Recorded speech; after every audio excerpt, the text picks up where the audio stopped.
Good evening and welcome to this special edition of Left, Right and Centre. I'm Nidhi Razdan coming to you tonight from the city of Mumbai. My colleagues and I have fanned out across the country to bring you live reports and updates and the first reactions on counting day tomorrow. Over the next 1 hour, we'll be going to the key states, looking at the key battlegrounds and what's at stake for the main political parties in this general election. And indeed, if he does win, what kind of a Prime Minister will Narendra Modi be for India? Taking me through that analysis over the next hour, we have journalists Siddharth Bhatia and Sadanand Dhume, also Amir Raza Hussain and Shobha Dey joining us on the program tonight. But first, let's get to the first key battleground constituency of Varanasi. My colleague Sunetra Chaudhary joins us live from Varanasi tonight. Varanasi, of course, is the battleground for Narendra Modi versus Arvind Kejriwal versus Ajay Rai of the Congress party. And in fact, Sunetra, I believe that celebrations in a sense have already begun in Varanasi, although it is believed that Mr. Kejriwal is giving Mr. Modi a pretty good fight there. That's right. Your voice the audio got a little interrupted there, but I can tell you that a lot of the people over here, BJP supporters, feel that it's all done and dusted. They've ordered their huge LED screen TVs. I'm here in Memurganj, and it's not very far from here is one of the 6 locations where these huge screens are going to be put up in Varanasi so that people can enjoy and the celebrations can be telecast and everyone kind of see that. But even the biggest ardent supporters of Narendra Modi tell us, BJP supporters tell us that Arvind Kejriwal might get 2.5 lakh votes, which they say as well, they admit is quite phenomenal, they say, because Arvind Kejriwal only started, our party over here only started taking membership last year as late as December. So having said that, they feel that Arvind Kejriwal, he came in fact, a lot of people in the BJP camp allege that what he played was an unfair game because he went and wooed the minority card, really went out aggressively and got those votes, which is why they feel that he's going to be second. But as one BJP leader here in Varanasi told me, Nidhi, that it's already known, there's no mystery about the fact that Narendra Modi will win this Varanasi seat. There are only 2 things to find out tomorrow according to him. One, who's going to be second, which they anticipate is the AAP party's Arvind Kejriwal.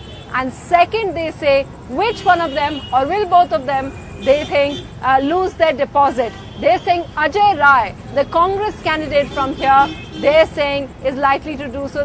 Some of them said that he will lose his deposit over here. But of course, Congress supporters say that he's the only one who's from Varanasi, so don't rule him out just yet.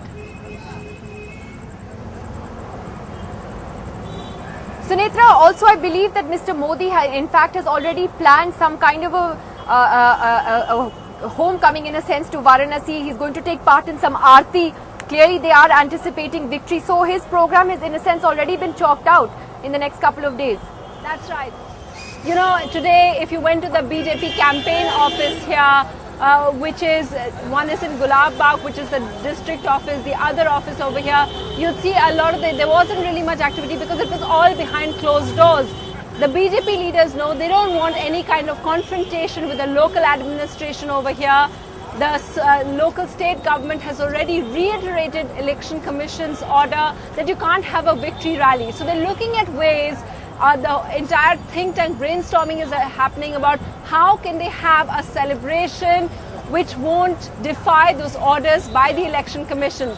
So what they're going to do is, they say they're going to have celebrations all across the city, but which are being organized by other associations, smaller associations. So you have every area's local traders association getting together and having celebrations in every part. What they're saying that Narendra Modi will do are 3 things. First of all, when he comes over here, he's going to participate in the Ganga Aarti.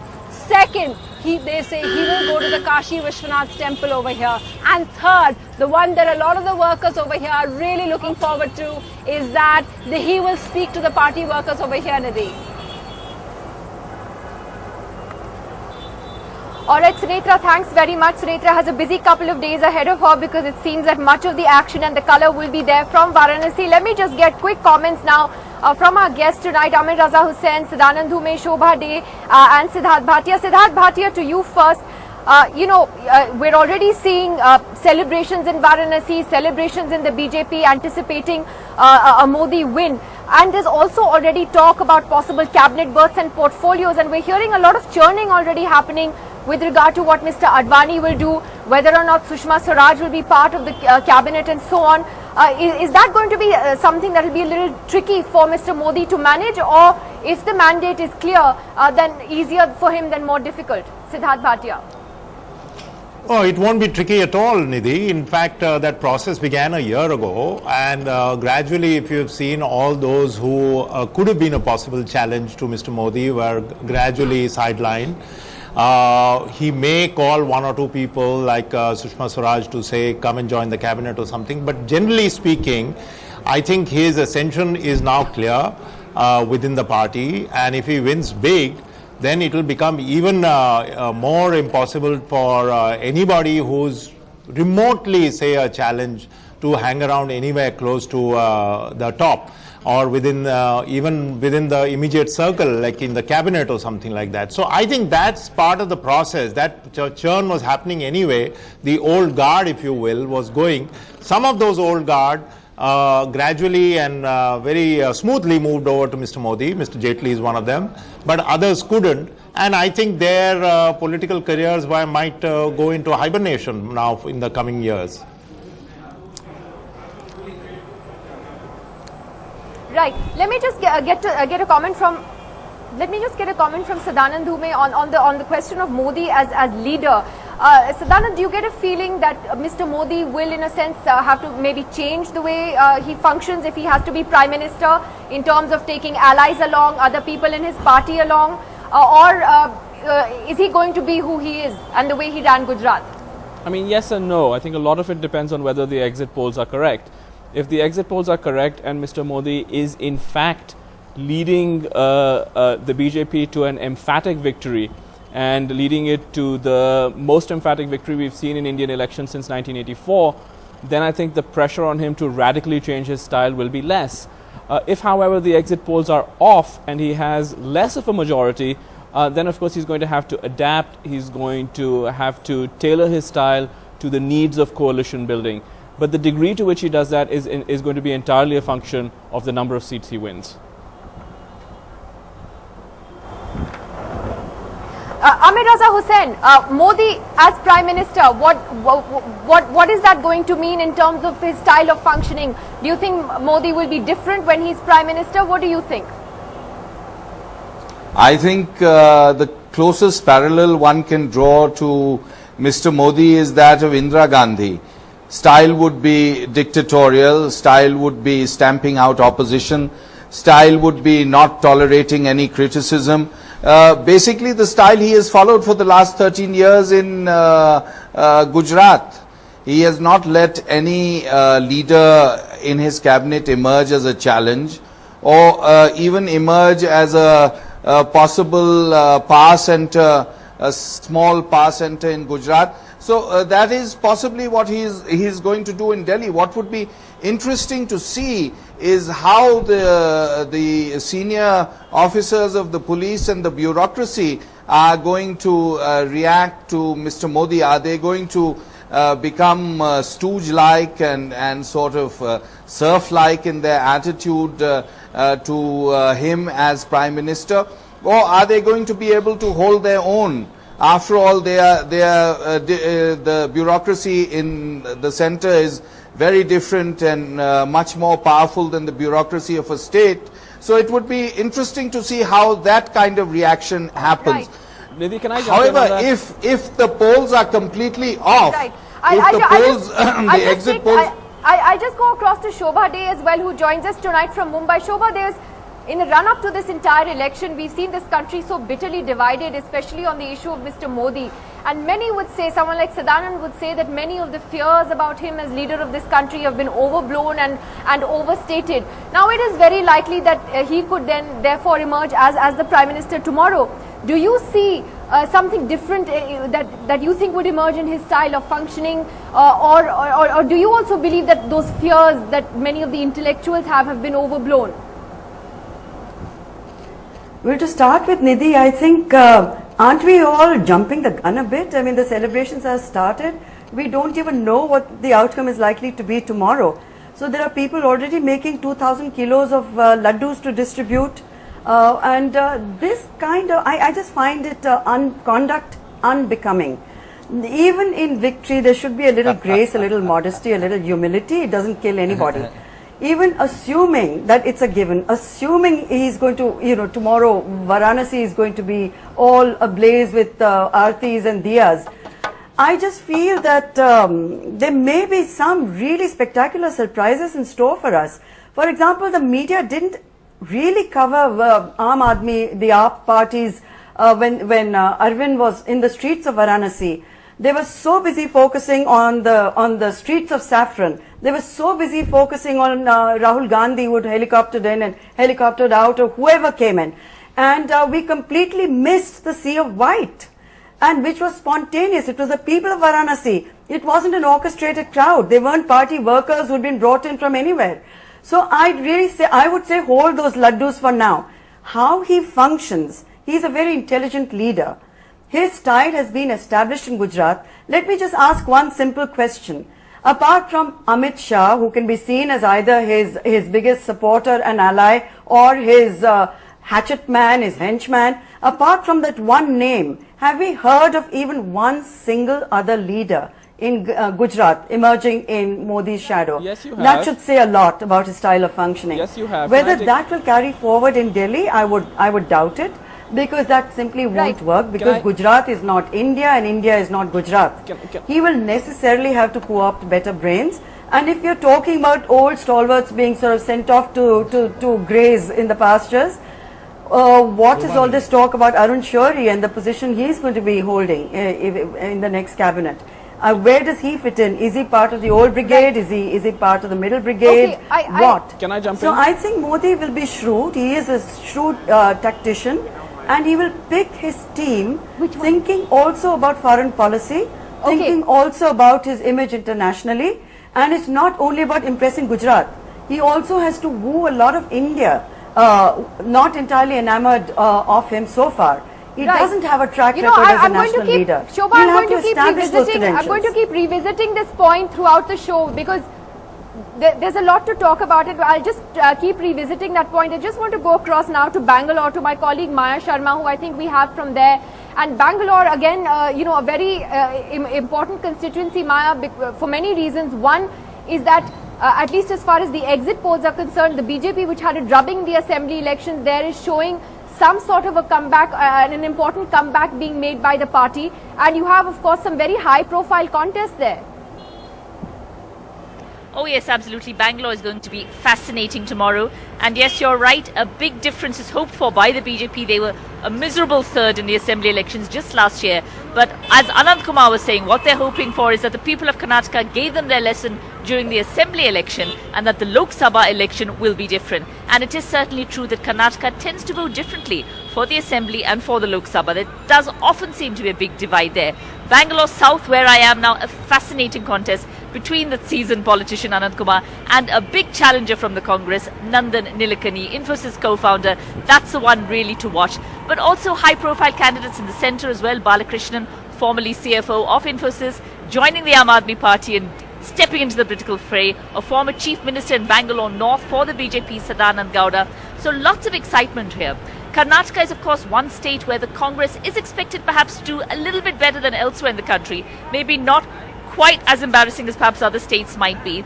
And will that be because of Siddaramaiah, the Congress chief minister? No major scams against him. A moderately successful first year in power here. Will he help the Congress get at least to double figures in the state? So yes, Bangalore, of course, fascinating, but Karnataka itself being seen as almost a straight fight between the BJP and the Congress. Both parties are contesting all 28 seats in the state. The JDS, the regional party here, contesting 25, expected to get a couple of seats. But really, it's a fight between the BJP and Congress, Nidhi. Right. All right, Maya, thanks a lot for that. Good luck for tomorrow. Let me just go across very quickly to my colleague Rahul Srivastav, who joins us with a developing a news story at this hour, which I was just talking about when we began the show, that Sushma Swaraj is apparently miffed and doesn't want to be now part of Narendra Modi's cabinet if he does indeed become Prime Minister. I'm saying a lot of ifs because I think Shobha Dey had a point. There's a lot of things we're doing in this election that we haven't done before, which is already predicting portfolios before the results are out. But Rahul, what's the real story? We heard earlier today that Sushma Swaraj was keen on at least one of the top 4 portfolios. Now what's happened? Basically, this is something which plagues BJP over the last several years. Sushma Swaraj, it seems, has hardened her stand. Sushma Swaraj had conveyed to Nitin Gadkari and the BJP president, she is keen on one of the big 4 ministries, especially the Ministry of External Affairs. And somewhere there is a bit of a reluctance in the BJP's top brass or the new core group which has emerged, that is Nitin Gadkari, Narendra Modi, Rajnath Singh and Arun Jaitley. And that is why Sushma Swaraj, it seems, has expressed that if she does not really get the MEA or the ministry of her own choice among the big 4, then she is not ready to join the cabinet. Because of this, now Mr. Nitin Gadkari and Rajnath Singh both have asked Mr. L.K. Advani to intervene, speak to Sushma Swaraj. Those sources are saying that if Sushma Swaraj does stick to her stand, eventually the BJP and Narendra Modi will have to give in. But right now, an attempt is on to placate her and ask her to soften her stand as far as her choice of ministry is concerned. The BJP is battling multiple crises. One, the RSS is in the driver's seat and has already told the BJP that in case the BJP does not have the numbers and it is looking for allies, it should look for allies, but there will be no negotiation as far as Narendra Modi's prime ministerial candidature is concerned. Rajnath Singh wants to remain the president, not join the government. Nitin Gadkari is not keen to become the president. In case he is offered, he wants to become a minister. And already the RSS and the BJP are in the middle of discussing what kind of ministers they have to pick up from the winners in various states. So BJP has its hands full even before the result is out. Right. Right. Okay. Let me just go to Radhika Iyer, who joins us now from Chennai, and then I'll come back to our panel. Radhika, very interesting developments that took place in Chennai today, where Jayalalitha expelled a senior party leader who had indicated that she actually may support a Modi-led government at the centre. Now, how is that being read over there? There are some who say that this is Jayalalitha's way of perhaps doing some real hard bargaining, you know, if the numbers come in a way that would require her help. Or is she genuinely against supporting an NDA formation? What's the story?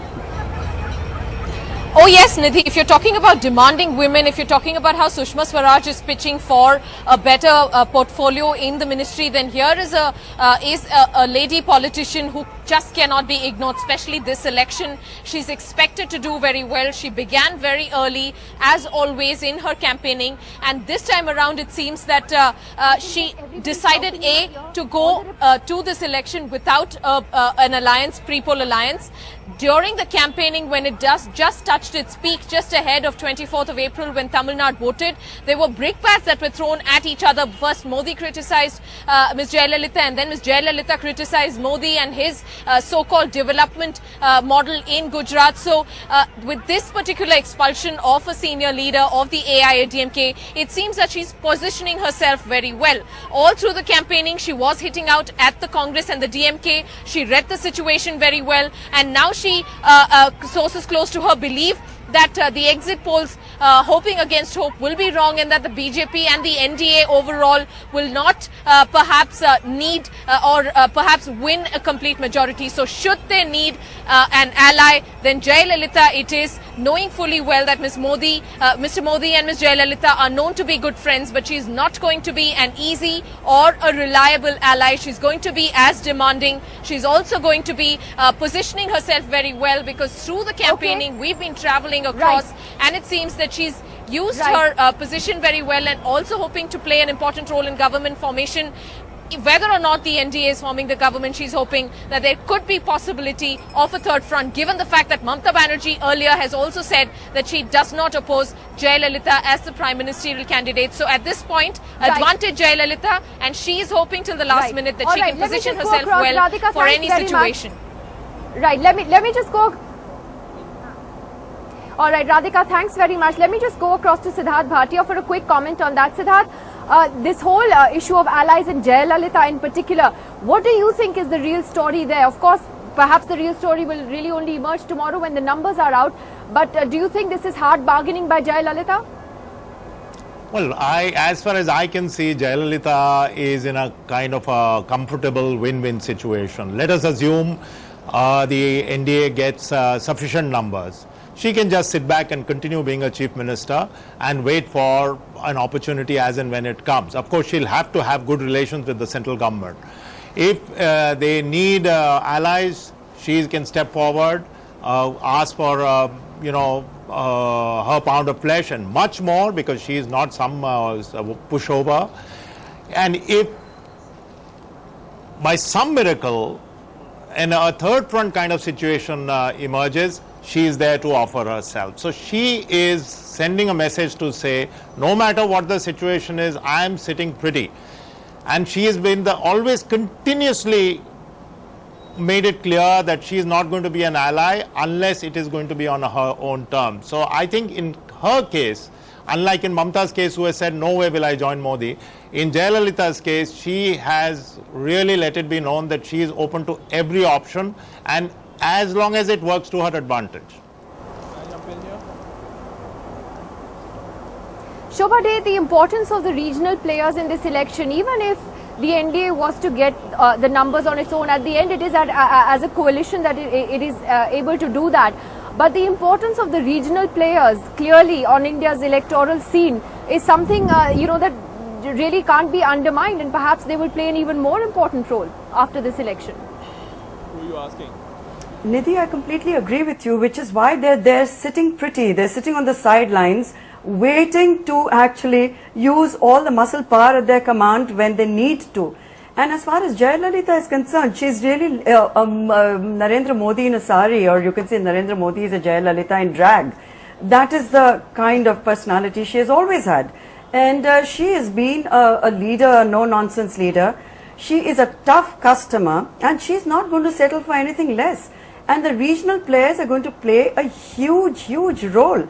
And I think in all of this, the person who will emerge perhaps a little sorrier for having taken the strong position that she has, the one admires her for it, is Mamata. I mean, after calling various people donkeys and monkeys and so on, she has expressed her very strong views about, unconditionally said so that she's not going to be a party to any of this jockeying. So it is going to be very interesting indeed. There are players in regional parties who may be in a much stronger position than we know at this point. Right now, we're just assuming that it's going to be a walkover. But you can't forget what happened in 1977. When we were all ready to celebrate, it was a given. The media had said that it is going to be a win for Indira Gandhi, and we know what happened then. So I think we should just hold those hosannas for now. And why don't we just wait for a few hours? And it's absolutely, there's no question that the regional players are going to be the most important players in the formation of the next government. And they know it. And they're going to get their pound of flesh. Okay. Sadanand Dhume wants to come in on that point. I'd just like to, Sadanand. Can I just bring this discussion a little bit, down to earth and away from this alternate universe? I mean, we have to decide the basis for the discussion. Is the basis anything may happen, or is the basis the exit polls that we've seen? We know that the exit polls may be wrong, but that's the information we're going on. And the information we're going on suggests a very strong BJP government. It suggests an NDA alliance crossing the 272 mark on its own, not being overly reliant on various motley regional parties. So if this turns out not to be true, perhaps we can have that discussion tomorrow. But in the meantime, we can't have this alternate universe discussion with Ms. Shobha Dey, where suddenly it's all about the regional parties and AAP running away with the election. I didn't say they'd run away with the election. I was talking about Varanasi. I think the point that Shobha is trying to make... Why the media didn't cover it with the same enthusiasm. No, I think the point that she's trying to make is that, the laddus are already ready. The portfolio. I was saying this to friends today. I've never seen an election where we've already talked about portfolios and who the ministers will be before the result. Have said for the last 5 months. It may appear the result is. Yeah, but that's what all the polls have said for the last 5 months. If they're all wrong... the point is, Sadanand, all the exit polls were wrong last time. They can also you never know what is going to be tomorrow. We've seen that in the past. Yeah, And what I has also happened think- I is think we all that generally the agree. exit I think we all polls... generally agree that it's a vote against the Congress. More than anything else. It's benefited a lot of people to have these exit polls. And a lot of people have made a lot of money on these exit polls. So what are we talking about? Absolutely. At the end of the day, it's the You know, voter. So we'll know what the voter is saying tomorrow. Ever since we've had exit polls, they've always been wrong. Right. They were wrong in the last general election. They were wrong in the election before that. So I think, you know, how can the easiest assumption for intelligent people is that the exit polls are wrong, and not that the exit polls are right. Amir, you're right know, that No, but I think just in never defense been of all right, the exit Sadanand. polls, They've I think, never been you know, right. ladies and gentlemen, in defense of the exit polls, we generally know that, look, it's an anti-Congress vote. The question now is how much the BJP is going to get and how much the NDA is going to get. I think that and of course there's a big difference between 230 and 300. So I think that is the point, and yes, therefore the regional players will be important. And I just want to come to Vishnu Shom, who joins us tonight from Bhubaneswar, and Monideepa Banerjee from Kolkata. Again, two very important regional players in these regions here who could play an important role if the numbers are indeed stacked that way. Now, Vishnu, on the issue of Naveen Patnaik and the BJD, there seems to be so much ambivalence on what Naveen Patnaik really wants to do. Is he open to supporting the NDA or not? Well, if you ask Naveen Patnaik that question this evening, the answer is wait and watch. In fact, he told us that several weeks back during the election campaign. So he is waiting and watching. He is not committed to any position. But if you ask other leaders of his party, off the record, or what they actually think, they feel that perhaps it may not necessarily be a bad idea. It would not necessarily be against the interests of the BJD to support in some way, shape or form the NDA in the future. That being said, it really is a moot point. It all depends on the numbers tomorrow. If the NDA gets the numbers, they cross that magic mark, then the importance of the BJD diminishes to a great extent. If, on the other hand, they need the support of alliances and new allies, then, of course, the BJD becomes more of a player. But I think the big story as far as this very important state and this very important party are concerned is whether or not the BJP makes inroads into Orissa, both at the assembly level and at the level of the Lok Sabha elections, because there is a concern that Narendra Modi, on the basis of very active campaigning, particularly in western parts of Orissa, could be making inroads in the BJD camp. All right, Moni, I just want to go across to you. We've seen a very, very acrimonious war of words between Mamata Banerjee and Narendra Modi in this campaign. There have been all kinds of conspiracy theories floated around about that also, and whether that was just a certain build-up and things may change after the polls. But what's your sense on the ground? Is it a no-go for Mamata? Is a Modi-led NDA a complete no-go for her? Well, I've been speaking to party leaders even today, and they are consistently saying that there is no question. We know what the Trinamool called Narendra Modi a few days ago when Narendra Modi came to Srirampur and, you know, made those allegations about those paintings that were sold to dubious businessmen. Ever since that, they have been calling Narendra Modi the butcher of Gujarat, not once but several times. So today they say we are sticking to our point. There is no question, they say, no and never, that we will ever align with the BJP, which is led by a prime ministerial candidate, Narendra Modi. But then, like they say never in politics. But what has excited the Trinamool today, though they are keeping it under the wraps, they are not really talking about it very much, is the fact that Congress leader Rashid Alvi has today said that secular parties should unite and Mamata Banerjee should be Prime Minister. Now that is something that would be a dream come true for the Trinamool Congress. At the moment they are being quiet about it,